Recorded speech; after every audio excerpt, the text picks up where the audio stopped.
To our amazing viewers at Cheating Tales Lab, we'd love to hear, which part of the world are you joining us from? Let us know. Now, let's dive into today's story. Chapter 1. The Perfect Life. Gregory Morrison stood in his study, reviewing the quarterly reports from his construction company, Morrison & Associates. At 42, he had built an empire from nothing, starting as a laborer with calloused hands and a fierce determination that poverty would never touch him again. His childhood in the foster system had taught him that trust was a luxury he couldn't afford, yet somehow Diana had slipped past his defenses 8 years ago. Diana Morrison moved through their suburban Denver home like she belonged in its pristine hallways and designer rooms. At 36, she possessed an ethereal beauty that turned heads, auburn hair that caught sunlight like copper wire, emerald eyes that could convince anyone of her sincerity. She worked part-time at an art gallery, though Gregory's wealth meant she didn't need to work at all. It was, she claimed, about fulfillment and passion for the arts. The adoption process had been grueling. 5 years of attempts at pregnancy, 3 miscarriages that had left Diana devastated and Gregory silently relieved. Children meant vulnerability, and vulnerability meant potential loss. But Diana's desire for motherhood had been relentless, and Gregory found himself agreeing to adoption to preserve the peace he'd worked so hard to build. Tommy Chun had arrived 3 months ago, a silent 5-year-old with dark eyes that seemed to hold secrets too heavy for such young shoulders. The social worker, Mrs. Patterson, had explained that Tommy had been found abandoned at a Denver shopping center. No identification, no family coming forward despite extensive searches. The boy rarely spoke, communicating mostly through nods and gestures, though child psychologists assured them this was normal for trauma cases. "Greg, dinner's ready," Diana called from the kitchen, her voice carrying that musical quality that had first attracted him at a charity gala. She was serving Tommy his favorite meal, spaghetti with plain sauce, one of the few foods he'd eat without resistance. Tommy sat at the dinner table, methodically twirling pasta on his fork. He'd gained weight since arriving, his hollow cheeks filling out, but his eyes remained watchful, always scanning exits and faces like a caged animal. Gregory found the boy's wariness oddly comforting. It reminded him of his own childhood instincts. "How was your day, sweetheart?" Diana asked Tommy, brushing his black hair from his forehead. The boy tolerated her affection but never sought it, never called her mom despite her gentle encouragement. Tommy's response was a quiet nod, his attention focused on his plate. Diana's smile faltered slightly. Gregory caught the flash of frustration she tried to hide. She'd expected instant maternal bliss, the kind portrayed in adoption blogs and feel-good movies. Reality was proving more complicated. "Mrs. Patterson called today," Diana said, turning to Gregory. "She wanted to check on Tommy's progress. I told her he's doing wonderfully." Gregory studied his wife's face, noting the slight tension around her eyes. Diana had always been skilled at presenting perfect facades. It was what made her so effective at the gallery, charming wealthy collectors into purchases. But Gregory's years in construction had taught him to read foundations, to spot cracks that others missed. After dinner, while Diana gave Tommy his bath, Gregory stepped onto their back deck. The Colorado mountains rose in the distance, their peaks touched with early autumn snow. He'd chosen this house for its isolation, 3 acres of privacy where neighbors couldn't observe their daily lives. Privacy was power, and power was protection. His phone buzzed with a text from his foreman, Bobby Martinez. "Henderson project delayed. Client wants changes to the basement foundation." Gregory grimaced. The Henderson house was a $2.3 million custom build, and delays meant cost overruns he'd have to absorb to maintain his reputation. When he returned inside, Diana was emerging from Tommy's room, closing the door softly behind her. "He's sleeping," she whispered. Finally, they settled in the living room, Diana curling up beside Gregory on their Italian leather sofa. The gas fireplace cast dancing shadows across walls adorned with Diana's carefully selected artwork, pieces that suggested cultured sophistication without being ostentatious. "I've been thinking," Diana said, her fingers tracing patterns on Gregory's chest. "Maybe we should consider therapy for Tommy. He's been here 3 months, and he still won't speak to us properly." "Patience," Gregory replied, though privately he wondered if the boy's silence stemmed from something more complex than abandonment trauma. "He'll open up when he's ready." Diana's phone chimed with a text message. She glanced at it quickly, her face flushing slightly before she set the phone aside without responding. "Just the gallery," she explained. "Mrs. Wellington wants to schedule a private viewing for next week." Gregory filed the detail away. Diana's tells were subtle but consistent. The flush, the quick dismissal, the way she wouldn't meet his eyes. Someone was texting her, someone who made her nervous. In his line of work, Gregory had learned that small deceptions often revealed larger ones. That night, as Diana slept beside him, Gregory stared at the ceiling. Tommy's arrival had shifted something in their household's dynamic. The boy's presence seemed to make Diana anxious in ways she tried to hide. She'd started taking longer trips to the gallery, staying late for inventory and client meetings. Her phone had acquired a password she'd never felt the need for before. Gregory Morrison hadn't survived foster homes and built a multi-million-dollar business by ignoring warning signs. Trust was a luxury he'd learned early he couldn't afford, and lately, the foundation of his carefully constructed life felt like it might be developing cracks. Chapter 2. Cracks in the Foundation. The morning brought unseasonably warm October weather, the kind that made Denver residents remember why they loved Colorado despite its harsh winters. Gregory was reviewing blueprints for the Henderson project when Diana emerged from the kitchen, dressed in a flowing burgundy dress that hugged her curves perfectly. "I'll be at the gallery most of the day," she said, kissing his cheek. Her perfume, something French and expensive, lingered in the air. "Mrs. Wellington is bringing her collector friends to view the new contemporary pieces." Tommy sat at the breakfast bar, methodically eating cereal while watching morning cartoons on the kitchen television. He'd developed a routine of observing everything and everyone, his dark eyes missing nothing despite his silence. "What time will you be home?" Gregory asked, noting how Diana's hand hesitated over her purse. "Not sure. These collectors like to take their time, and Mrs. Wellington is very thorough in her explanations." Diana's laugh sounded forced. "Don't wait dinner for me." After Diana left, Gregory found himself alone with Tommy for the first time in weeks. The boy continued eating, but Gregory caught him stealing glances, as if measuring whether Gregory posed a threat. "Want to see something cool?" Gregory asked, closing his laptop. Tommy's spoon paused mid-bite, his attention shifting. Gregory led him to the three-car garage where his prized possession waited under a custom car cover. A fully restored 1967 Mustang GT 500, midnight blue with racing stripes. He pulled away the cover with theatrical flair. Tommy's eyes widened, the first genuine emotion Gregory had seen from the boy. For the next hour, Gregory explained the engine, let Tommy sit in the driver's seat, and showed him the tools he used for maintenance. Tommy didn't speak, but he listened intently, occasionally nodding or pointing at parts that interested him. "This was my father's," Gregory lied smoothly. The truth, that he'd never known his father and had bought the car as a symbol of the family he'd never had, was too complex for a 5-year-old. "He taught me that things worth having are worth protecting." Tommy ran his small hands over the dashboard, his expression serious. For a moment, Gregory felt an unexpected connection to the boy. They were both survivors, both carrying secrets, both learning to navigate a world that demanded they trust despite every instinct warning them otherwise. That evening, Diana returned home later than expected, her cheeks flushed and her hair slightly disheveled.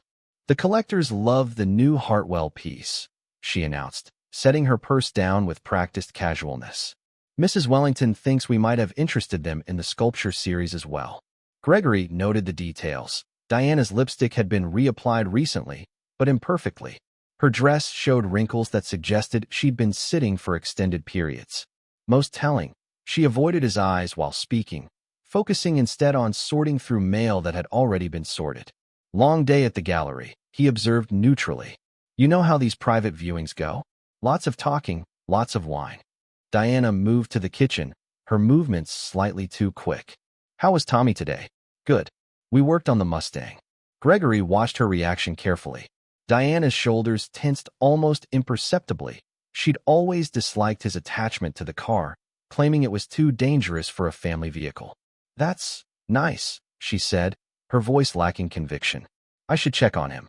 As Diana headed upstairs, Gregory noticed her phone screen light up with a notification. She grabbed it quickly, her thumb swiping to clear the message before reading it fully. Another tell.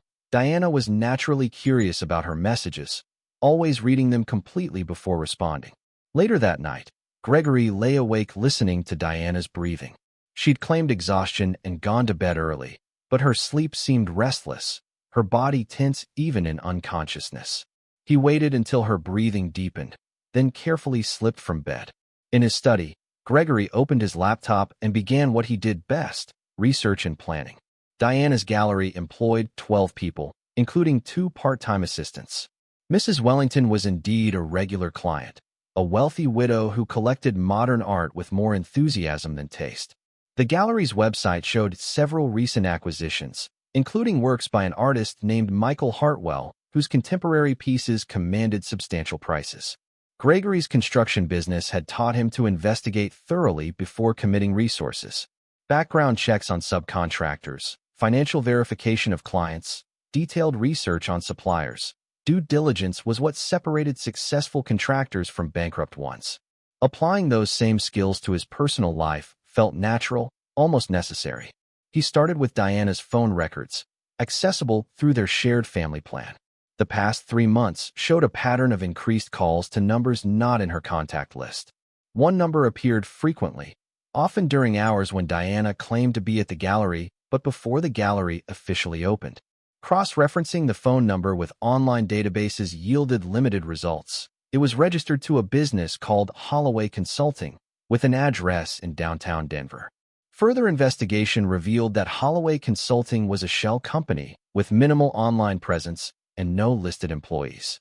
Gregory's instincts, honed by years of navigating construction industry corruption and deceit, were screaming warnings. Diana was lying about something significant, and whatever she was hiding involved someone careful enough to obscure their identity through layers of misdirection. The next morning brought crisp air and clear skies. Diana seemed more relaxed, humming while she prepared breakfast for Tommy. She wore jeans and a sweater, casual clothes that suggested she planned to stay home. "No gallery today?" Gregory asked, pouring coffee into his favorite mug. "Inventory day," Diana replied without hesitation. "Very boring. I thought I'd stay home with Tommy, maybe take him to the park." Tommy looked up from his cereal, his expression thoughtful. Gregory caught the boy's eye and saw something there. Not exactly comprehension, but awareness. Tommy understood more than he let on. "Sounds perfect," Gregory said, meaning it. If Diana was indeed staying home, it would be the first time in weeks she'd spend a full day with Tommy without claiming urgent gallery business. As Gregory left for work, he noticed Diana's phone buzzing on the kitchen counter. She grabbed it quickly, her face paling as she read the message. When she looked up and saw Gregory watching, she forced a smile. "Mrs. Wellington," she explained. "She wants to schedule another viewing." But Gregory had seen enough of the message to know it wasn't from an elderly art collector. The sender's name had started with V, and the visible text had read, "Need to talk. Urgent." Diana was lying, and Gregory Morrison had never forgiven a liar in his life. Whatever game his wife was playing, he intended to discover the rules and then rewrite them in his favor. Chapter 3: The Revelation. 3 weeks later, Gregory had assembled a disturbing pattern. Diana's mysterious calls always coincided with extended gallery business. Her car's GPS showed trips to locations that had nothing to do with art, parking lots near hiking trails, a storage facility on the outskirts of Denver, and repeatedly to a residential address in Cherry Creek that belonged to someone named Vincent Holloway.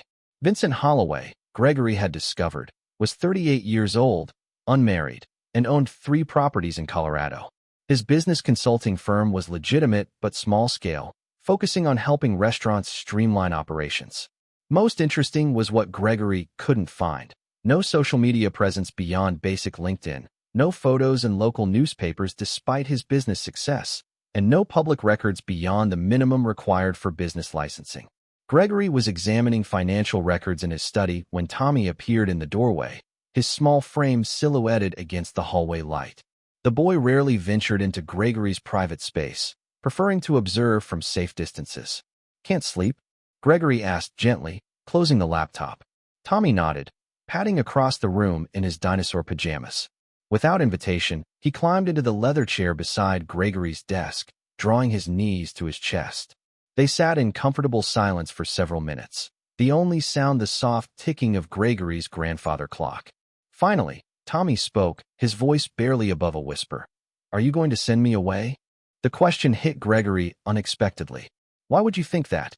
Tommy's dark eyes studied Gregory's face with unsettling intensity. "When people lie, someone always goes away." Gregory felt something shift inside his chest, recognition, perhaps, of a kindred spirit. "I'm not going anywhere, Tommy. And neither are you. Promise. I promise." Gregory meant it, though he suspected Tommy's fears had deeper roots than simple abandonment anxiety. The next morning, Diana announced another private gallery viewing. This time, Gregory was ready. He'd installed a tracking app on Diana's phone during one of her showers, hiding it among the dozens of other apps she rarely used. He also had Bobby Martinez, his most trusted foreman, positioned near the Cherry Creek address with instructions to photograph anyone entering or leaving. Diana left at 10 a.m., dressed in a black suit that made her look professional and powerful. She kissed Tommy goodbye, her affection seeming genuine despite whatever deception she was orchestrating. Gregory waited 30 minutes before checking the tracking app. Diana's phone showed movement toward downtown Denver, but not toward the gallery. Instead, she was heading toward Cherry Creek, exactly as Gregory had predicted. Bobby's first text arrived at 10:47 a.m. Target arrived at location. Red Audi in driveway. Taking photos. The photos Bobby sent showed Diana walking confidently toward a modest ranch house with well-maintained landscaping. A man answered the door, tall, dark-haired, with the lean build of someone who stayed fit without trying. Vincent Holloway, Gregory assumed, though the distance made facial features unclear. Gregory spent the day working on project estimates, his mind only half focused on square footage calculations and material costs. At 3:30 p.m., Bobby sent an update. Target still inside. No movement. Diana returned home at 5:15 p.m., her hair perfect and her makeup fresh. She seemed energized, almost glowing, as she greeted Tommy and started preparing dinner. Gregory watched her move through their kitchen with practiced ease, noting how she hummed under her breath, something she only did when particularly happy. "Good day at the gallery?" he asked, accepting the glass of wine she offered. "Wonderful. The new installation is getting fantastic response. Mrs. Wellington thinks we might sell the entire collection by Christmas." Diana's smile was radiant, completely convincing to anyone who didn't know about Cherry Creek and Vincent Holloway. That evening, Gregory made his decision. He waited until Diana was absorbed in a television program, then approached Tommy, who was building with Legos in the living room corner. "Tommy," Gregory said quietly, sitting on the floor beside the boy. "Can I ask you something important?" Tommy nodded, his hands stilling on a half-built structure. "Before you came to live with us, do you remember anyone else? Any adults who took care of you?" Tommy's body went rigid, his breathing becoming shallow. Gregory recognized the signs of trauma response and almost backed off, but something in the boy's eyes made him wait. "There was a man," Tommy whispered finally. "He was nice sometimes. Made pancakes on Sundays. What happened to him?" Tommy's hands trembled slightly. "Diana said he went away, that he couldn't come back." Gregory felt cold certainty settle in his stomach. "Diana was there? Before you came to live with us?" Tommy nodded, tears beginning to spill down his cheeks. "She said if I told anyone, they would take me away forever, to a bad place where no one would love me." The pieces clicked together with devastating clarity. Diana hadn't found Tommy through the adoption agency. She'd known him before. The boy hadn't been abandoned at a shopping center. He'd been deliberately placed in the system by someone who wanted to hide his connection to a missing person. Gregory gathered Tommy into his arms, feeling the boy's small body shaking against his chest. "It's okay," he murmured. "You're safe now. I won't let anyone hurt you or take you away." But even as he spoke the comforting words, Gregory's mind was already working, planning, calculating the scope of his wife's betrayal. Diana hadn't just been having an affair. She'd manipulated the adoption system to acquire a child who could connect her to a man's disappearance. She'd turned their home into a hiding place for evidence of something far worse than adultery. The next evening brought the moment Gregory had been unconsciously preparing for.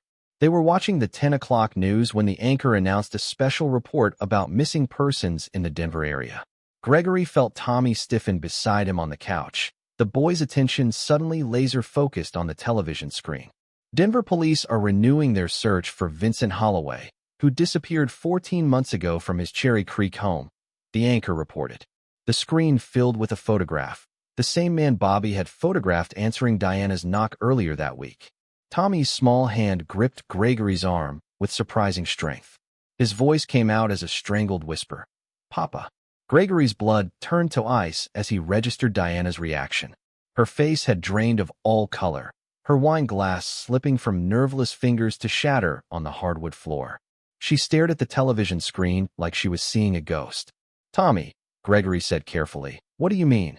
The boy looked between Gregory and Diana, his young face showing a confusion too complex for his years. When he spoke again, his voice carried the weight of secrets he'd been forced to carry alone. "Mom knows him," Tommy whispered, pointing at Diana. "She told me Papa went away forever. But he's still here, isn't he?" Diana's mouth opened and closed soundlessly, her carefully constructed lies crumbling in real time.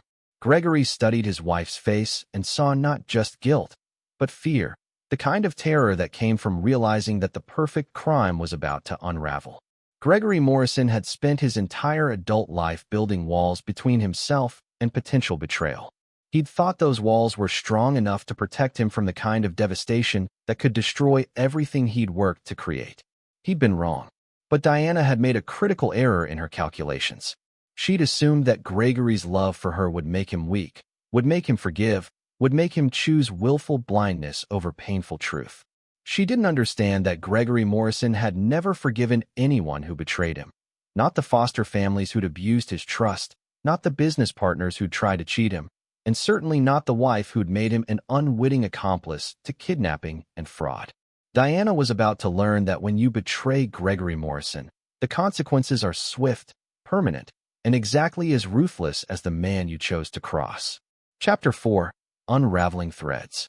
Gregory maintained his composure through the rest of the evening news, his face revealing nothing of the fury building inside him. Diana had recovered from her shock enough to stammer excuses about being tired and having a headache. She disappeared upstairs early, claiming she needed sleep before another busy day at the gallery. Tommy had withdrawn into himself again, the brief moment of trust dissolving back into the protective silence he'd maintained since arriving. Gregory tucked the boy into bed, whispering reassurances that everything would be okay, though he wasn't sure how he could make that promise true. In his study, Gregory began the methodical investigation that had made him successful in construction. Start with the foundation and work upward, examining every support beam until you understand the entire structure. Diana's deception was a building he intended to dismantle piece by piece. The adoption paperwork told a story that now made sinister sense. Tommy had been found at Park Meadows Mall with no identification, no witnesses to his abandonment. The investigating officer was Detective Lisa Reeves, a 20-year veteran with an exemplary record. But Gregory noticed something the official reports had missed. The security camera footage from the mall had been mysteriously corrupted for the specific time frame when Tommy was discovered. Gregory's phone buzzed with a text from Bobby Martinez. "Got something you need to see. Private photos from Cherry Creek surveillance. Can you meet tomorrow?" At 2 a.m., unable to sleep, Gregory found himself standing outside Tommy's bedroom door. The boy was awake, sitting up in bed and staring out the window at the dark Colorado landscape. "Nightmares?" Gregory asked softly. Tommy shook his head. "I dream about the before place. About Papa making pancakes and teaching me to throw a baseball." His voice carried a maturity that broke Gregory's heart. "Diana said if I remembered out loud, bad people would come and hurt us both." Gregory sat on the edge of the bed, his massive frame making the child-sized furniture seem absurdly small. "Tommy, I need you to understand something. What Diana told you wasn't true. Remembering isn't dangerous, forgetting is. And I'm going to make sure the bad people can't hurt anyone anymore." "Are you one of the bad people?" Tommy asked with devastating directness. Gregory considered the question seriously. By conventional standards, what he was planning probably qualified as criminal. But Tommy deserved honesty, even if he couldn't understand its full implications. "I'm someone who protects the people I care about," Gregory said finally. "Sometimes that means doing things that other people might not understand." Tommy nodded as if this made perfect sense. "Will you protect me from Diana?" The question hit Gregory like a physical blow.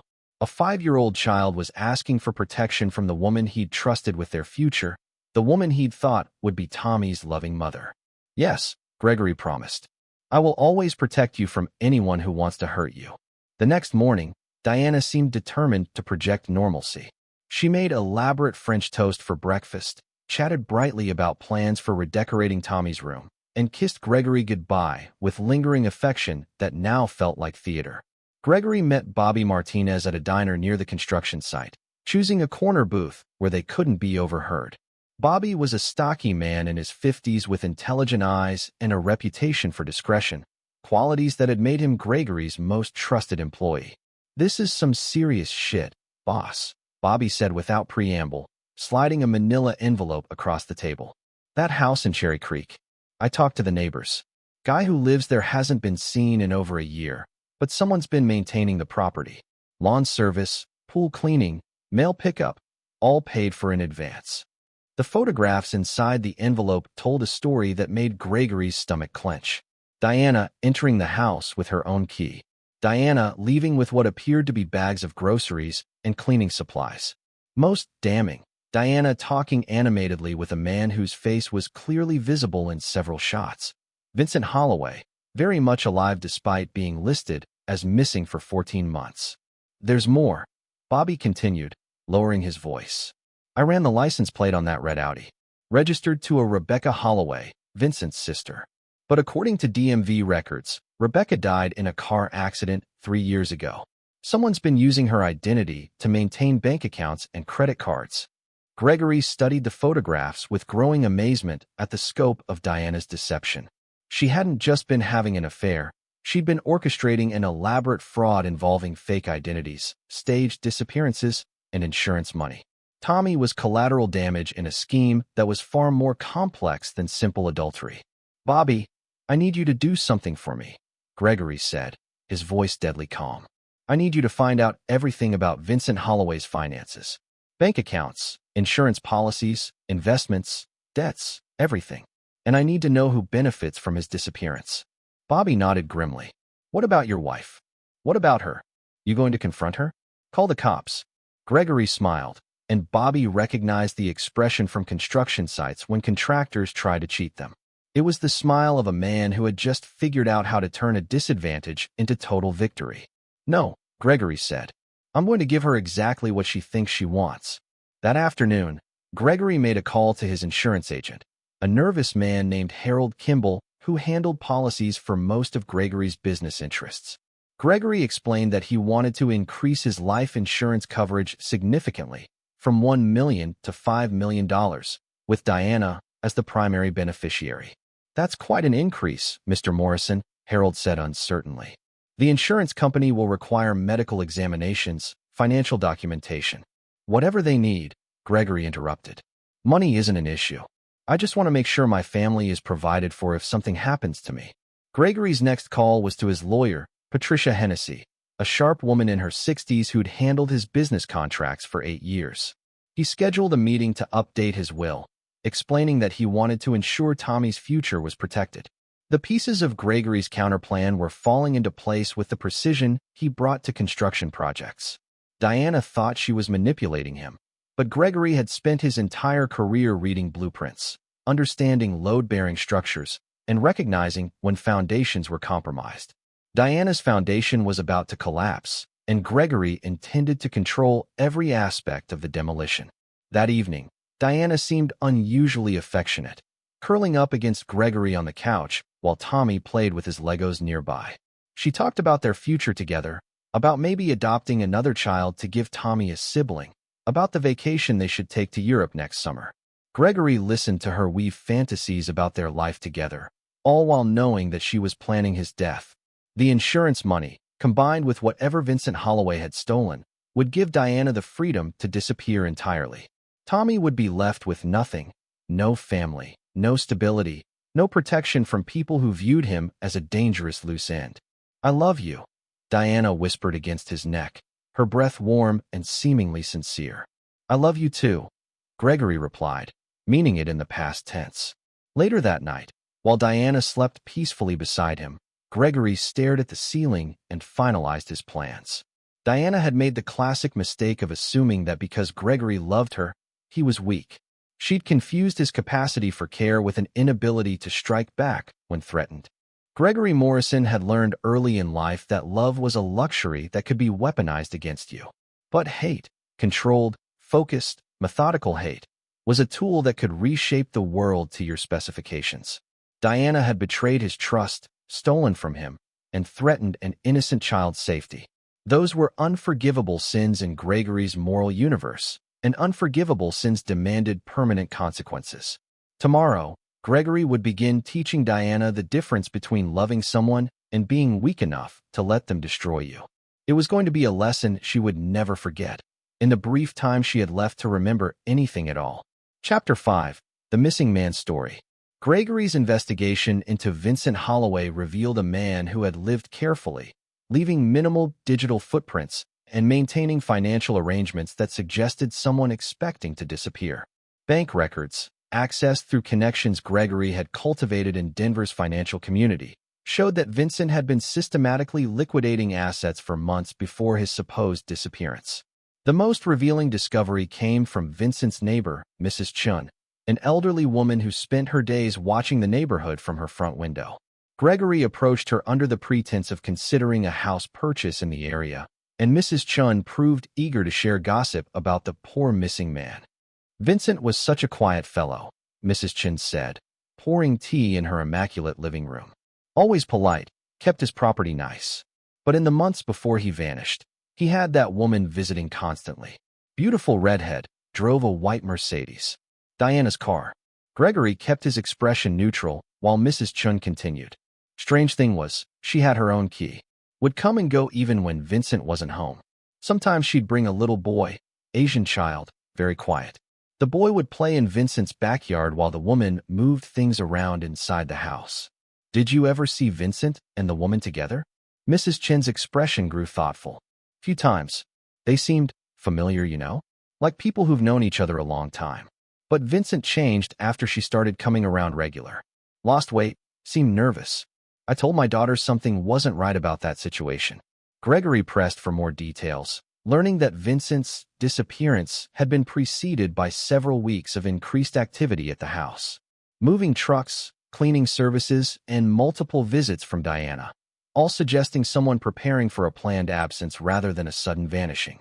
The insurance investigation records, obtained through a contact at Diana's insurance company, revealed even more damning information. Vincent Holloway had increased his life insurance to $3 million 6 months before disappearing. The beneficiary was listed as Rebecca Holloway, his supposedly dead sister, whose identity Diana was using. But the most devastating discovery came from Tommy himself. That evening, while Diana worked late at another private gallery viewing, Gregory sat with the boy and gently encouraged him to share memories from his life before adoption. "Papa wasn't my real papa," Tommy said quietly, arranging toy dinosaurs in elaborate battle formations. "But he was nice to me. He said I could call him that, because it made us both feel less lonely." "Where was your real family?" Tommy's small shoulders shrugged. "Never had one, I guess. I was in different houses with different people. Diana said she was going to be my new mama, and Papa was going to help take care of us." Gregory felt pieces clicking together. "Did Diana live with you and Papa?" "Sometimes. She had her own house too, with another man. She said it was complicated, but that grown-ups sometimes had to have secrets to keep families safe." The psychological manipulation was breathtaking in its sophistication. Diana had convinced a traumatized child that lies were protection, that silence was love, that questioning adult behavior would result in abandonment. She'd used Tommy's desperate need for stability as leverage to ensure his compliance with fraud and deception. "Tommy," Gregory said carefully, "do you remember what happened the day Papa went away?" The boy's hands stilled on his toys. When he spoke, his voice was barely audible. "Diana said Papa had to go somewhere safe, but people wouldn't understand if they knew where. She said if anyone asked about him, I should pretend I never met him. Then she took me to the big store and told me to wait while she talked to some people." The mall. Diana had abandoned Tommy at Park Meadows Mall, knowing he would be found and placed in the foster system, knowing she could then adopt him and control his testimony about Vincent's disappearance. Was Papa hurt when he went away? Tommy looked up with eyes too old for his face. He was very sad. He kept saying he was sorry, that he never meant for things to get so complicated. Diana told him everything would be okay if he just did what she said. Gregory's phone buzzed with a text from Bobby Martinez. Found Vincent's workshop. You need to see this immediately. Address attached. The workshop was located in an industrial area near Denver International Airport, a nondescript building among dozens of similar structures housing small businesses and storage facilities. Bobby was waiting in the parking lot, his expression grim. Vincent Holloway is a furniture restorer, Bobby explained as they approached the building. Specializes in antique pieces, does work for museums and private collectors. But look at this. Inside the workshop, Gregory found a space that told the story of a man living in hiding. A bed was set up in one corner, surrounded by camping equipment and supplies for extended stays. The main workspace contained elaborate woodworking tools and several pieces of furniture in various stages of restoration. But what caught Gregory's attention were the documents spread across Vincent's makeshift desk. Insurance policies, bank statements, and detailed notes about asset liquidation, all in Vincent's handwriting, all suggesting someone planning a disappearance that was anything but voluntary. Check this out, Bobby said, pointing to a laptop computer hidden beneath a workbench. Password protected, but the screensaver shows family photos. Vincent with Rebecca, his actual sister, before she died. And look at this. The photo showed Vincent, Rebecca, and a third person Gregory recognized immediately, Diana, but younger, her hair darker, her style completely different from the elegant woman who shared his bed. They knew each other before, Gregory said, understanding flooding through him. This isn't a recent affair. Diana knew Vincent and Rebecca years ago. Bobby nodded grimly. There's more. I found these hidden in a toolbox. The documents Bobby produced were explosive, insurance policies for Rebecca Holloway, death certificates that looked professionally forged, and correspondence between Diana and Vincent discussing the plan and Rebecca's money. Diana hadn't just been having an affair with Vincent. She'd been part of a conspiracy that included faking Rebecca's death to collect insurance money. But something had gone wrong. The tone of the letters changed over time, becoming threatening on Diana's side and desperate on Vincent's. He'd wanted out of the scheme, wanted to confess and make things right. Diana had refused, and eventually, she'd forced him into hiding by threatening to frame him for Rebecca's supposed murder. Tommy was collateral damage, a child Vincent had tried to help, caught in Diana's web of deception when she needed to ensure his silence about Vincent's continued existence. Gregory's phone rang. Diana's name appeared on the screen. "Hi, sweetheart," he answered, his voice perfectly normal. "Greg, I'm going to be very late tonight. The Wellington collection is requiring extensive catalog work, and Mrs. Wellington wants everything documented before the sale." Diana's voice carried a breathless quality that suggested she was rushing around, preparing for something significant. "Take your time," Gregory said. "Tommy and I will be fine." After ending the call, Gregory turned to Bobby. "I want surveillance on Diana tonight. Whatever she's planning, it's happening soon. And I want Vincent Holloway's workshop monitored 24/7. If she's moving him, I want to know where." As they prepared to leave the workshop, Gregory noticed something Bobby had missed, a small notebook tucked beneath Vincent's pillow. The pages contained detailed observations about Diana's behavior, her threats, and her increasing instability. Vincent had been documenting his captivity, creating evidence of Diana's crimes. The final entry, dated just 3 days ago, was particularly chilling. D, becoming increasingly paranoid about G, discovering truth. Mentioned that loose ends need to be tied up permanently. Afraid for Tommy's safety. If something happens to me, this notebook contains everything needed to convict her. Hidden spare key to storage unit 247 contains additional evidence. Gregory Morrison had entered his marriage believing he understood the woman he'd fallen in love with. But Diana wasn't just an adulteress or even a simple criminal. She was a master manipulator who'd spent years constructing an elaborate fraud, and now that her scheme was threatened, she was preparing to eliminate anyone who could expose her, including Gregory himself. The insurance policy increase, the affectionate behavior, the talk of their future together. Diana was positioning herself to become a wealthy widow who could disappear with Vincent and leave no witnesses behind. But Diana had made one critical miscalculation. She'd assumed that because Gregory loved her, he would be easy to kill. She'd forgotten that Gregory Morrison had survived foster homes, business betrayals, and construction site dangers by being harder, smarter, and more ruthless than anyone who tried to destroy him. Diana was about to learn that when you hunt a predator, you'd better be prepared for the moment when your prey decides to hunt you back. Chapter 6. The Trap is Set. Gregory spent the next morning establishing the foundation for his counterattack. His first call was to Detective Lisa Reeves, the officer who had handled Tommy's case. Gregory presented himself as a concerned adoptive father seeking information about his son's background for therapy purposes. "I understand you were the investigating officer when Tommy was found," Gregory said during their phone conversation. "We're trying to help him process his trauma, and his therapist thinks understanding his history might be beneficial." Detective Reeves was sympathetic but professional. "I can share basic information, Mr. Morrison.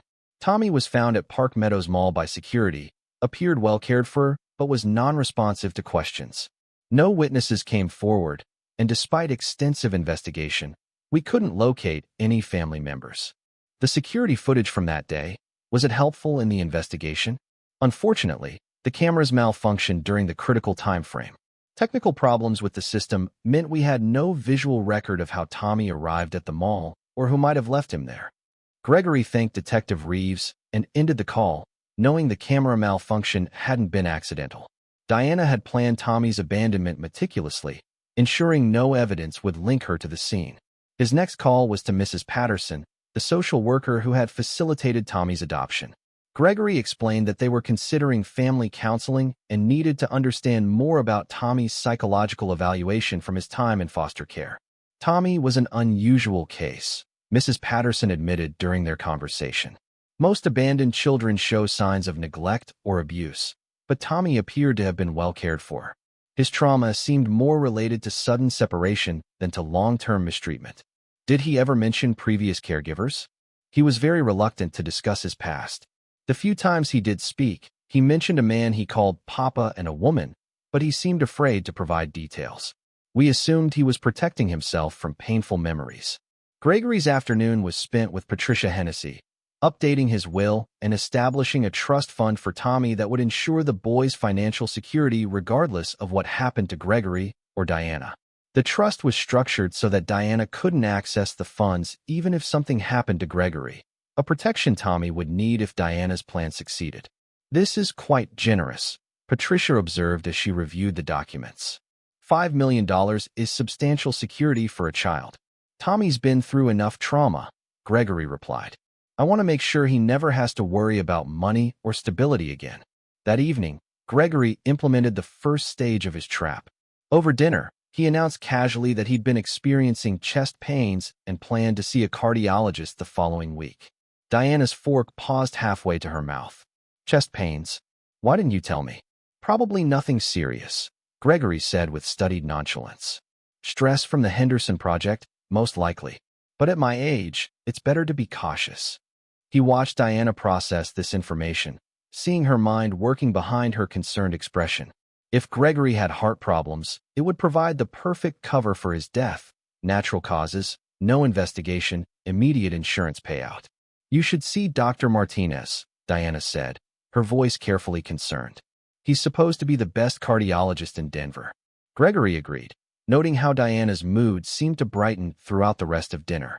She was more affectionate than she'd been in weeks, talking about future plans with an enthusiasm that would have seemed touching if Gregory didn't understand its true motivation. After dinner, while Diana gave Tommy his bath, Gregory received a text from Bobby Martinez. Subject: visited storage facility this afternoon. Unit 247, just like Vincent's note said. Stayed inside for 2 hours. Whatever she's planning, it's happening soon. The storage unit was Vincent's insurance policy, evidence that could destroy Diana if anything happened to him. But Diana's visit suggested she was either retrieving the evidence or adding to it. Either way, she was preparing for the endgame. Tommy came downstairs for his bedtime story, and Gregory noticed the boy seemed more anxious than usual. While Diana cleaned up the kitchen, Gregory read from Tommy's favorite book about dinosaurs, but the child's attention kept drifting to the sounds Diana was making. The opening and closing of cabinets, the running of water, the soft clinks of dishes being arranged. Is Diana angry? Tommy whispered during a quiet moment in the story. Why would you think that? She sounds like she did before Papa went away. Busy angry, like when she was planning something important. Gregory felt cold certainty settle in his stomach. Tommy's instincts, honed by months of living with people who lied professionally, were warning him that Diana was preparing for action. Tommy, Gregory said quietly, tomorrow I want you to stay very close to me. Can you do that? The boy nodded solemnly, understanding that this was more than a request. It was a survival instruction. Later that night, Gregory lay awake listening to Diana's breathing. She was restless, shifting position frequently, her body tense with anticipation. Around 2 a.m., she slipped quietly from bed and padded downstairs. Gregory waited several minutes before following, moving silently through the house he knew by touch. He found Diana in the kitchen, standing at the counter with her back to him. She was doing something with a small bottle, her movements careful and precise. When she turned, she startled at seeing Gregory in the doorway. Couldn't sleep, he said casually. Thought I'd get some water. Diana quickly moved to block his view of the counter, but not before Gregory caught sight of what she'd been doing. A small vial of clear liquid sat beside his vitamins, the same vitamins he took every morning with breakfast. Are you feeling okay? Diana asked, her voice tight with concern that sounded completely genuine. You've seemed tired lately. Just the chest pains, Gregory replied, moving to the refrigerator for water. Dr. Martinez will sort it out. As he headed back upstairs, Gregory caught Diana's reflection in the kitchen window. She was smiling, not the warm, loving smile she showed him directly, but a cold, satisfied expression that revealed her true nature. Diana was poisoning his vitamins, probably with something that would mimic heart attack symptoms. Combined with his complaints about chest pains, his death would appear natural and inevitable. The insurance money would be paid quickly, allowing Diana to disappear with Vincent before anyone could investigate too deeply. But Gregory had one advantage Diana couldn't have anticipated. He'd been expecting her betrayal for weeks. Tomorrow morning, he wouldn't take his vitamins. Instead, he'd begin the final phase of his own plan, one that would give Diana exactly what she deserved. Gregory Morrison had built his success by understanding that in construction, timing was everything. You had to wait for the foundation to cure before adding weight, had to coordinate multiple systems to work in perfect harmony, had to anticipate problems before they became catastrophic failures.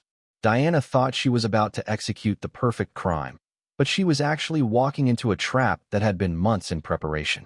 Gregory had spent his entire adult life building structures designed to withstand enormous pressure and destructive forces. Tomorrow, Diana would discover that betraying Gregory Morrison was like trying to demolish a building with a toy hammer. It only made the structure more dangerous to the person foolish enough to attack it. Chapter 7. Checkmate in Motion. Gregory woke before dawn, his internal clock adjusted to construction site schedules that started early and finished late. Diana slept peacefully beside him, her face relaxed and innocent-looking in the dim morning light. If he hadn't known she'd spent the previous evening preparing to murder him, he might have found her beautiful.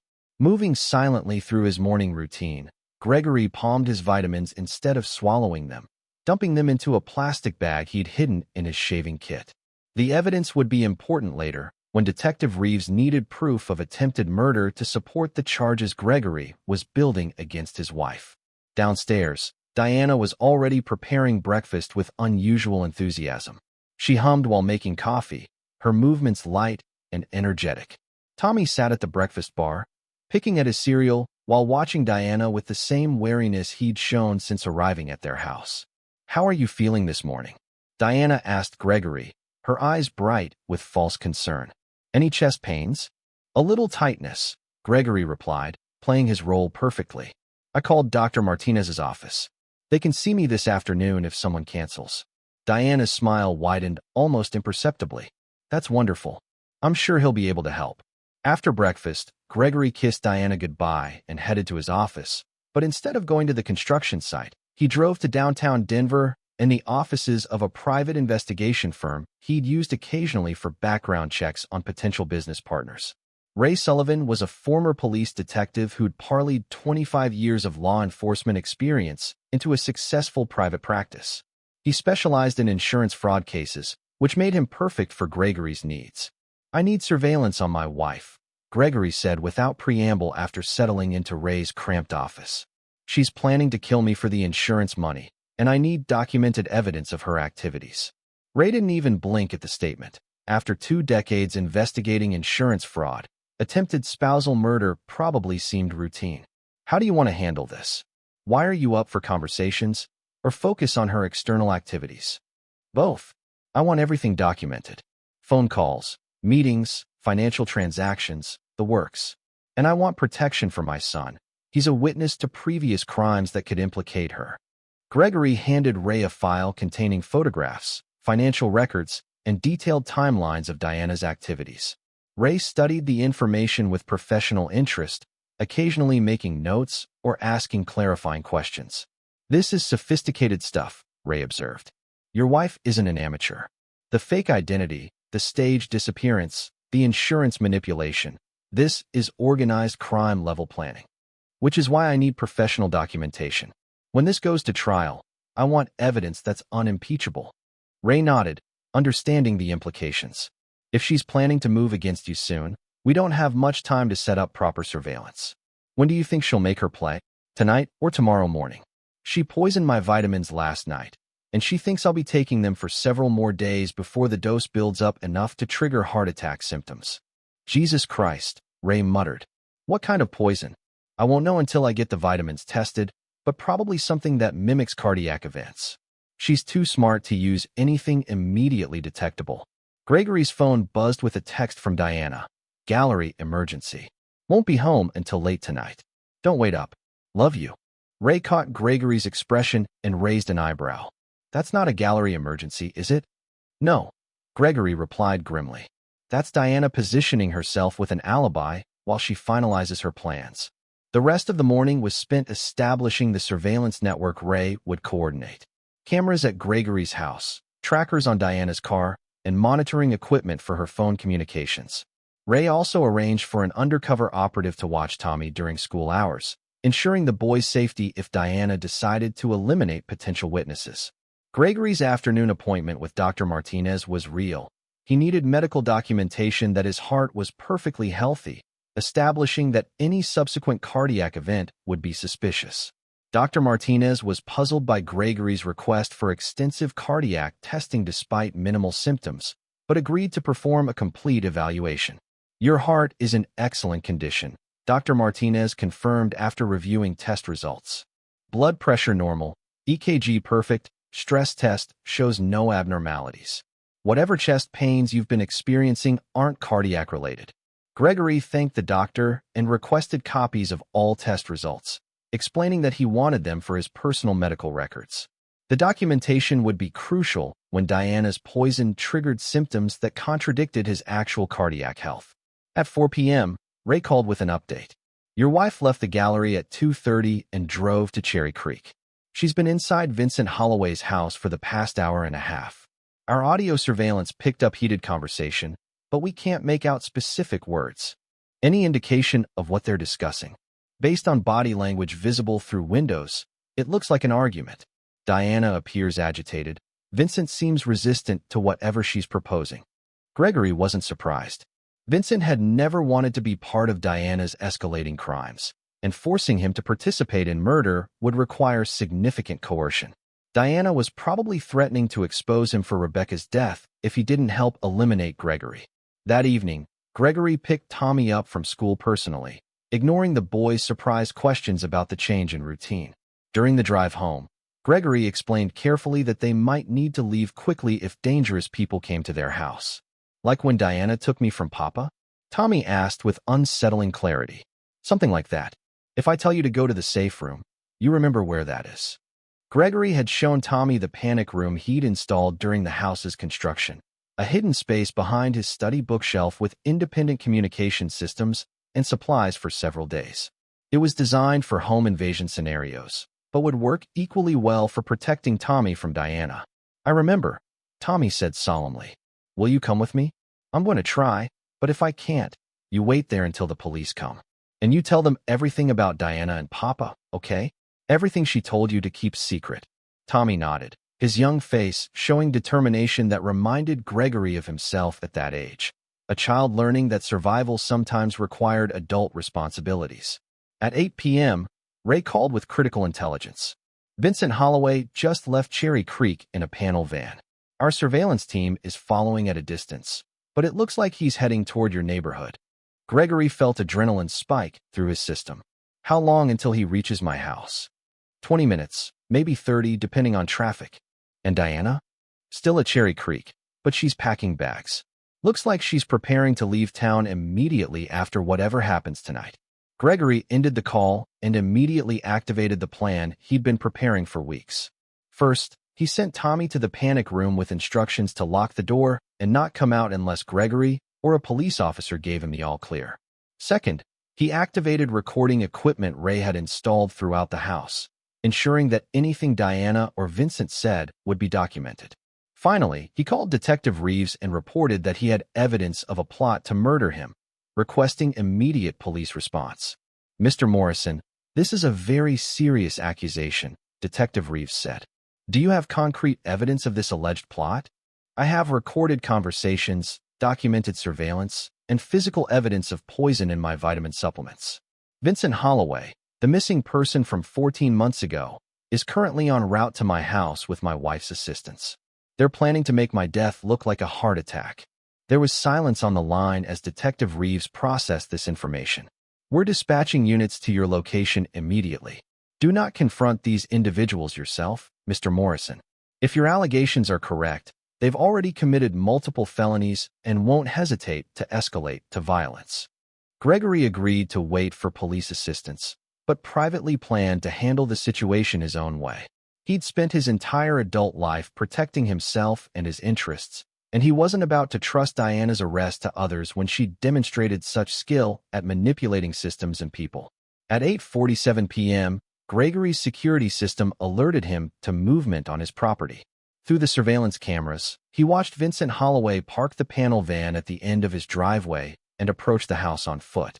The man looked nervous, constantly checking over his shoulder and moving with the jerky motions of someone operating under extreme stress. Gregory positioned himself in his study where he could monitor both the house's main entrance and Tommy's location in the panic room. His construction experience had taught him the value of controlling high ground and maintaining multiple escape routes, principles that applied equally well to defending his home from betrayers. Vincent's knock on the front door was tentative, almost apologetic. Gregory waited several seconds before answering, using the time to activate the recording equipment and position himself advantageously. When Gregory opened the door, Vincent Holloway looked like a man who'd aged years in the past 14 months. His face was gaunt, his clothes hung loosely on his frame, and his eyes held the desperate quality of someone who'd been pushed beyond his breaking point. Mr. Morrison, Vincent said quietly, we need to talk. Gregory stepped aside to let Vincent enter, noting how the man's hands shook slightly and how he kept glancing toward the street as if expecting pursuit. Whatever Diana had told Vincent to convince him to come here, it had involved threats serious enough to override his obvious reluctance. Diana said you've been having heart problems, Vincent continued, his voice strained. She's worried about you. Gregory smiled coldly, recognizing the opening moves in Diana's final game. Vincent was here to deliver the poison that would trigger Gregory's heart attack, probably disguised as medication or treatment for his supposed cardiac condition. But Gregory Morrison had spent months preparing for this moment, and Vincent Holloway was about to discover that some prey was far more dangerous than the hunters pursuing it. Let's discuss my health, Gregory said, closing the front door and engaging the deadbolt. I think you'll find it much better than Diana led you to believe. Chapter 8, The Reckoning. Vincent Holloway stood in Gregory's entryway like a man attending his own execution, his nervous energy filling the space between them with palpable tension. Gregory studied his unwelcome guest, noting the way Vincent's eyes darted constantly toward potential exits and how his right hand kept moving toward his jacket pocket. Diana's concerned about your heart condition, Vincent repeated, his voice carrying the hollow quality of someone reciting rehearsed lines. She asked me to bring you something that might help. Gregory gestured toward the living room, maintaining the facade of polite hospitality while positioning himself between Vincent and the front door. That's very thoughtful of her. What kind of help? Vincent's hand trembled as he reached into his jacket, producing a small bottle of pills that looked remarkably similar to Gregory's regular heart medication. These are specialized for chest pain and irregular rhythms. Diana thought they might provide relief until you can see your cardiologist again. The plan was elegant in its simplicity. Vincent would convince Gregory to take pills that would trigger a massive heart attack, apparently validating the cardiac concerns Gregory had been expressing. Diana would return home to find her husband dead from natural causes, collect the insurance money, and disappear with Vincent before anyone could investigate too deeply. Diana must have worked very hard to get these for me, Gregory said, accepting the bottle and examining it carefully. Special medication like this isn't easy to obtain. Vincent's face went pale. She has connections in the medical community. People who understand that sometimes patients need help faster than the system can provide. Gregory unscrewed the bottle cap and shook several pills into his palm, watching Vincent's expression carefully. The man looked like he was going to be sick, his face clammy with perspiration despite the cool evening air. Vincent, Gregory said quietly, how long have you been hiding in your workshop near the airport? The question hit Vincent like a physical blow. His knees actually buckled slightly, and he grabbed the back of a chair for support. I don't know what you're talking about. Bobby Martinez found your hiding place 3 days ago. We've been monitoring your activities, documenting your meetings with Diana, tracking your financial arrangements. We know about Rebecca's death, the insurance fraud, and Diana's threats against you. Vincent's carefully maintained composure crumbled completely. Tears began streaming down his face as months of fear and guilt overwhelmed his ability to maintain pretense.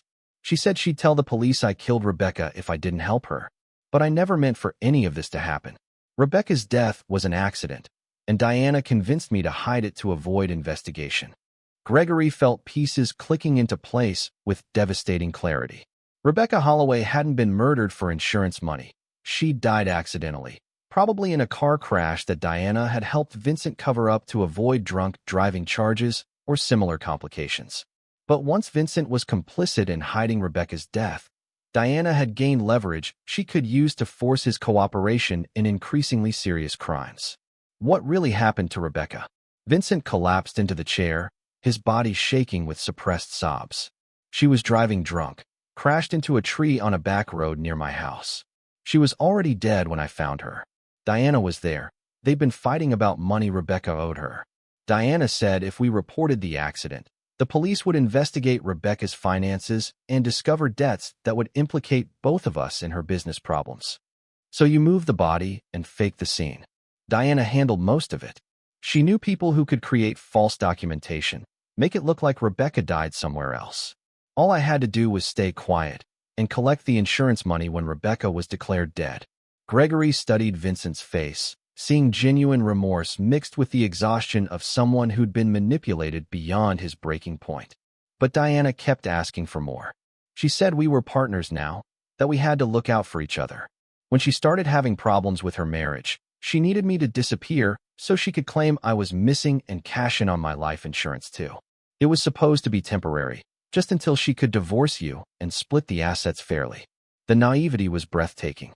Vincent had genuinely believed Diana when she claimed she only wanted a clean divorce, not realizing that she'd been planning Gregory's murder from the moment she'd convinced Vincent to fake his disappearance.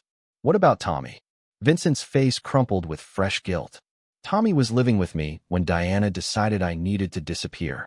She said we couldn't leave him behind because he might tell people about seeing us together.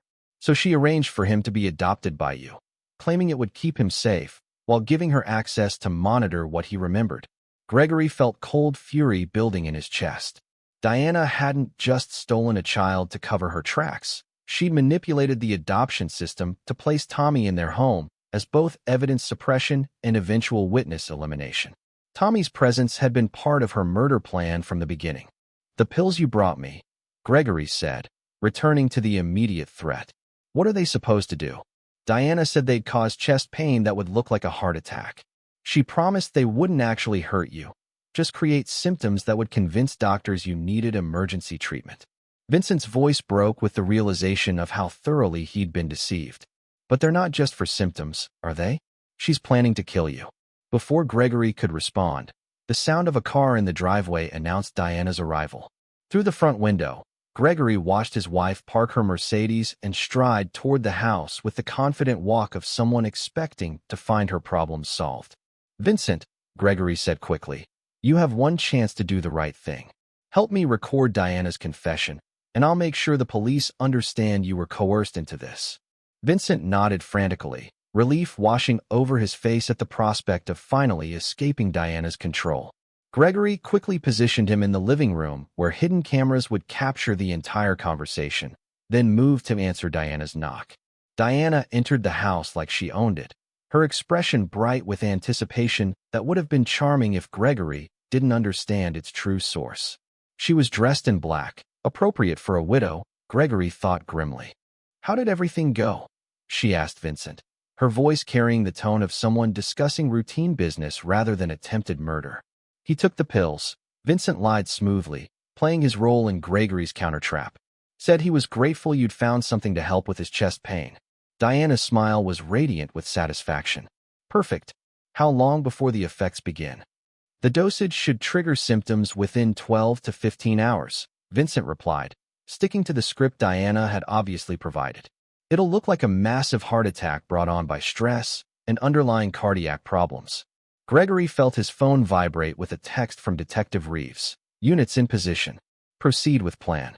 Diana moved to Gregory's side, wrapping her arms around him in what would have appeared to be loving concern to any observer. "How are you feeling, sweetheart? Any improvement with the new medication?" "Much better," Gregory replied, leaning into her embrace while recording equipment captured every word. "Thank you for finding someone who could help so quickly." "Anything for you," Diana murmured against his neck. "I just want you to be healthy and happy." The performance was perfect, completely convincing, right up until Gregory pulled away from her embrace and smiled with cold satisfaction. "Diana," he said quietly, "I want you to know that I never took your pills. I never had heart problems. And I've recorded every word you've said tonight." Diana's face went through a series of expressions: confusion, realization, and finally, cold fury that revealed her true nature more clearly than months of observation had managed. Her mask slipped completely, showing the calculating predator that had been hiding behind loving wife performance. "You bastard," she snarled, her voice stripped of all pretense. "You manipulative, controlling bastard. That's rich, coming from someone who spent months planning my murder while pretending to love me." Diana's hand moved toward her purse, but Gregory was faster, grabbing her wrist and applying pressure that made her gasp with pain. "I wouldn't," he said calmly. "Detective Reeves has been listening to this entire conversation, and there are police officers surrounding the house." As if summoned by his words, the front door burst open and Detective Reeves entered with 2 uniformed officers, their weapons drawn and ready. Diana's face went white as she realized the scope of Gregory's counterplan. "Diana Morrison," Detective Reeves announced, "you're under arrest for conspiracy to commit murder, insurance fraud, child endangerment, and filing false police reports." As the handcuffs clicked around Diana's wrists, she turned to Gregory with an expression of pure hatred. "This isn't over," she hissed. "You think you're so clever, but you have no idea what you've gotten yourself into." Gregory smiled coldly, feeling satisfaction settle in his chest like warm whiskey. "Actually, Diana, this is exactly what I've gotten myself into. Making sure that people who betray me face consequences they'll never forget." Vincent was arrested separately, though Detective Reeves had already indicated that his cooperation would be considered during prosecution. Tommy was safely retrieved from the panic room and immediately placed in protective custody until the full scope of Diana's crimes could be investigated. As police cars pulled away from his house, their red and blue lights painting his carefully manicured lawn in alternating colors, Gregory Morrison stood in his doorway and felt the deep satisfaction of a construction project completed exactly according to specifications. Diana had thought she could destroy him, but she'd made the fundamental error of confusing his capacity for love with weakness. Gregory Morrison had learned early in life that survival required the ability to build walls strong enough to withstand any assault, and when those walls were threatened, The appropriate response was swift, decisive, and permanent. Diana would spend the next 20 years in prison, reflecting on the difference between being loved and being easy to destroy. It was a lesson Gregory intended to make sure she never forgot. Chapter 9. Foundation Reset. 6 months after Diana's arrest, Gregory Morrison stood in the kitchen of his Denver home, watching Tommy methodically arrange dinosaur toys in elaborate battle formations across the breakfast bar. The boy had grown 3 inches and gained 15 pounds since Diana's removal from their lives, his face filling out and losing the hollow wariness that had characterized his early months in their house. Rex is the strongest, Tommy explained seriously, positioning a plastic Tyrannosaurus in the center of his dinosaur army. But Triceratops is smarter. Papa Vincent taught me that brain beats muscle if you're patient. Gregory smiled at the casual reference to Vincent Holloway, who had become a weekly presence in their lives since his release from prison. Vincent's cooperation with prosecutors had resulted in a plea agreement, 2 years served, 3 years probation, and mandatory community service working with foster children. The man who emerged from minimum security prison was fundamentally different from the broken, frightened person Diana had manipulated into criminality. Papa Vincent is coming for dinner tonight, Gregory said, using the title Tommy had insisted on maintaining despite the complicated circumstances of their relationship. He's bringing supplies to work on the treehouse. Tommy's face lit up with excitement. The treehouse had been Vincent's idea, a way to give Tommy something purely joyful to focus on while processing the trauma of his early life. Gregory had agreed to the project partly because Tommy deserved happiness, and partly because he'd grown to respect Vincent's genuine dedication to making amends for his past mistakes. The kitchen window overlooked 3 acres of Colorado landscape that Gregory had spent months transforming. Diana's carefully curated flower beds had been replaced with vegetable gardens that Tommy could help maintain. The pristine lawn now included a swing set, sandbox, and the beginnings of what would become an elaborate treehouse complex. Gregory had discovered that creating things with Tommy provided satisfaction different from, but equally rewarding as, his construction business success. Detective Reeves called at 3 p.m. with updates on Diana's prosecution. The charges had expanded as investigators uncovered the full scope of her criminal activities. Insurance fraud involving 3 separate identities, tax evasion spanning 7 years, and evidence that she'd been planning Gregory's murder for over 18 months. The federal prosecutors are very pleased with the case, Detective Reeves reported. Diana's defense attorney is pushing for a plea agreement, but the district attorney wants to take this to trial. The evidence is overwhelming, and they want to send a message about domestic violence and insurance fraud. Gregory felt grim satisfaction at the news. Diana deserved to face public trial for her crimes, to have her manipulation and deception exposed in open court where her victims could see justice delivered systematically and thoroughly. What about her attempts to contact Tommy? Still blocked. The restraining order prohibits any communication, direct or indirect. Her lawyer tried to argue that she has parental rights, but the judge wasn't sympathetic to someone who used adoption as part of a murder conspiracy. After ending the call, Gregory found Tommy in the living room, working on homework with the focused concentration he brought to most tasks. The boy had started speaking more freely in recent months, though he still chose his words carefully and maintained the observational skills that had helped him survive Diana's manipulation. Tommy, Gregory said, settling into the chair beside the couch. Detective Reeves called about Diana's trial. They're going to ask you to testify about what happened before you came to live with us. Tommy's pencil paused over his math worksheet. Will Diana be there? Yes, but she won't be able to hurt you or talk to you. There will be lots of people making sure you're safe. Tommy considered this information with the seriousness of someone who'd learned early that adults' promises required careful evaluation. Will you be there too? If you want me to be. And Papa Vincent? He'll be testifying too, so yes. Tommy returned to his math problems, working through addition problems with methodical precision.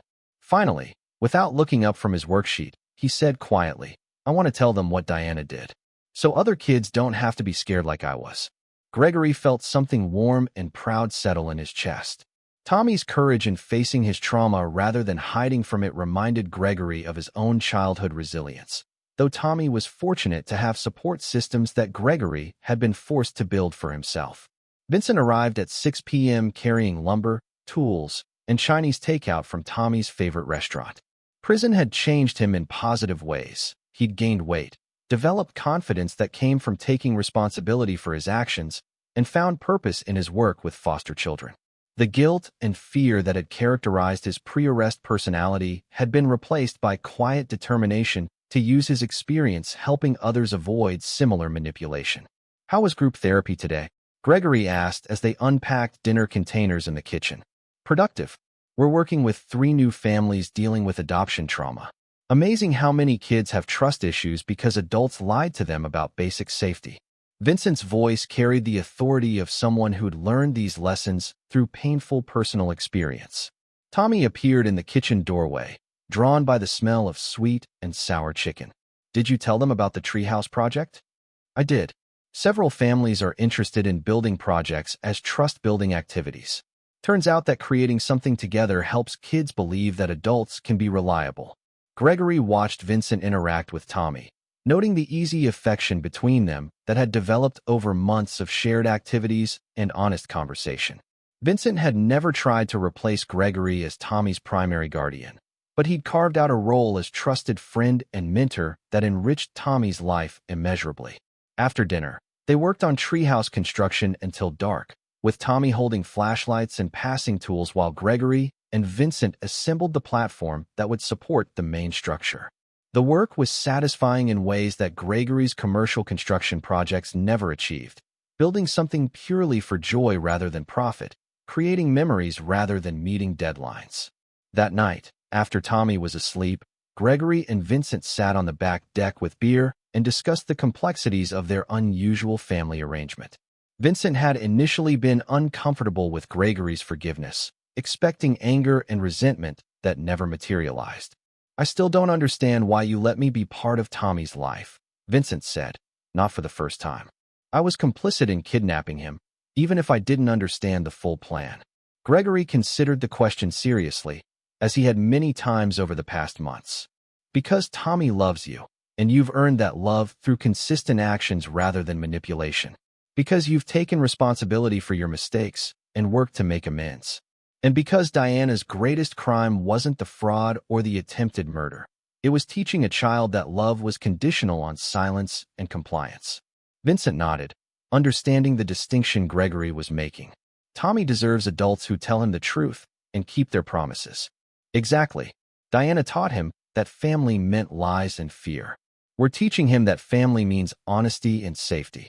Gregory's phone buzzed with a text from his lawyer Patricia Hennessy. "Diana's attorney wants to meet. Claims she has information about other victims that could be valuable in plea negotiations." Gregory showed the message to Vincent, who grimaced at the implications. "She's probably going to try to blame everything on me and Rebecca. Claim she was an innocent victim manipulated by criminal siblings. Will that work? Not with the evidence the prosecutors have. Diana documented too much of her planning, and there are too many witnesses to her threats and manipulation." Vincent paused, considering possibilities. "But she might have information about other schemes we didn't know about. Diana was running cons for years before she met either of us." Gregory typed back a response to Patricia. "Set up the meeting. I want to hear what she has to say." The next morning brought crisp October air that reminded Gregory of the day Diana had announced her first gallery emergency. So much had changed in the year since Tommy's arrival had started unraveling Diana's carefully constructed lies. Gregory's construction business was thriving. Tommy was developing into a confident, intelligent child, and Vincent had become the kind of family member Gregory had never expected to want. Most importantly, Gregory had learned that his capacity for love hadn't made him weak. It had made him strong enough to protect the people who mattered most. Diana's betrayal had been devastating, but surviving it had taught him the difference between loving someone and being vulnerable to their manipulation. Tommy appeared in the kitchen wearing his school backpack and a serious expression. "Is today the day we go see Diana?" "No, buddy. That's next week. Today is just a school day." Tommy nodded, but Gregory could see anxiety in the boy's posture. The approaching trial weighed on all of them, though Gregory was confident that testifying would ultimately help Tommy process his trauma rather than compound it. "Tommy," Gregory said, kneeling to meet the boy's eyes, "remember what we talked about. Diana can't hurt you anymore. She's in prison, and she's going to stay there for a very long time. I know, Tommy replied. I'm not scared of her anymore. I just want to make sure she can't hurt other kids like she hurt me. Gregory felt fierce pride in Tommy's courage. The boy had survived manipulation, abandonment, and trauma that would have broken many adults. Yet he was choosing to face his fear in order to protect others. Tommy understood, even at 6 years old, that sometimes doing the right thing required accepting difficult responsibilities. As Gregory walked Tommy to the school bus, he reflected on the foundation he was building for their future. Diana's betrayal had taught him that trust was valuable precisely because it could be destroyed, that love was powerful precisely because it required courage to maintain. Gregory Morrison had spent his adult life building structures designed to withstand enormous pressure and destructive forces. Now he was applying those same principles to building a family, one that could weather any storm because it was founded on honesty, mutual protection, and the understanding that some things were worth fighting to preserve. Diana would spend the next 20 years learning that when you betray Gregory Morrison, the consequences are swift, permanent, and exactly as unforgiving as the man you chose to cross. But Tommy would spend those same years learning that love, when properly constructed, was the strongest foundation of all. Epilogue. 2 years after Diana's conviction, Gregory received a letter from her prison, the first communication she'd been permitted to send. He read it once, carefully, then fed it into his paper shredder without sharing its contents with Tommy or Vincent. Diana had written 3 pages of justification, blame-shifting, and manipulative appeals for sympathy. She claimed she'd been driven to desperate measures by Gregory's controlling behavior, that she'd only wanted to protect Tommy from an unstable home environment, that her actions had been motivated by love rather than greed. Every word was a lie, exactly as Gregory had expected. That evening, Gregory stood on his back deck watching Tommy and Vincent put finishing touches on their treehouse project. The structure had grown over 2 years into an elaborate multi-level complex complete with rope bridges, a pulley system for hauling supplies, and solar-powered lights that made evening adventures possible. Tommy, now 8 years old and 3 feet taller, directed construction operations with the confidence of someone who'd learned that his opinions mattered and his safety was guaranteed. Vincent followed Tommy's instructions with patient humor, their relationship having evolved into something that resembled traditional father-son dynamics despite its unconventional origins. Gregory Morrison had built his life on the principle that survival required strength, independence, and the wisdom to trust carefully and love conditionally. But Tommy and Vincent had taught him that the strongest structures were built not just to withstand attacks, but to provide shelter for the people who deserved protection. Diana's greatest failure hadn't been underestimating Gregory's capacity for revenge. It had been failing to understand that love, when properly constructed, was the most ruthless force in the world when threatened. She would have 23 years to contemplate that mistake. Tommy would have the rest of his life to understand what family actually meant when built on foundations of truth, trust, and the absolute certainty that some people would never stop fighting to keep him safe. Gregory thought that was a fair trade. This is where our story comes to an end. Share your thoughts in the comments section. Thanks for your time. If you enjoy this story, please subscribe to this channel.